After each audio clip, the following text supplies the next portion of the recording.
When I was still in high school, I experienced a date rape, and as a result of that, I became pregnant. All of my friends encouraged me to abort because they said it was a blob of tissue and it wasn't a baby yet. I decided to have the abortion.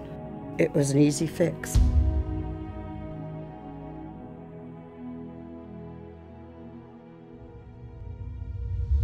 And when I stepped out of that hospital that day at 23 years old, I shut my life down. The greatest sadness came over me.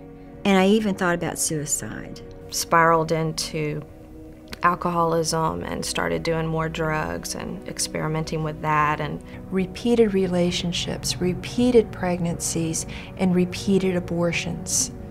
I didn't feel like I deserved to be a mother again after what I had done. I do remember I got really sick. I ended up dropping out of college and started to go into drugs, alcohol, bulimia, promiscuous relationships, and just a whole cycle of destruction.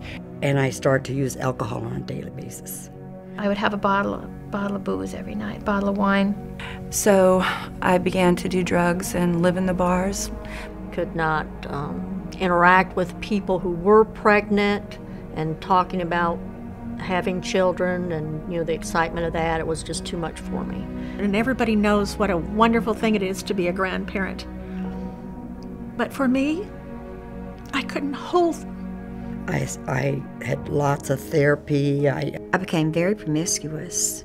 In that time of my life, I slept with hundreds of men. And I found that I couldn't be around any babies, and that was devastating. On the children that we already had, there were a lot of bonding issues, a lot of bonding detachment that we had.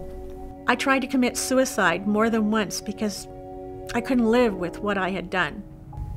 The physical aspects of the abortion did affect me in the way that the woman had told me at the abortion clinic. I had 5 miscarriages after that and was never able to have children.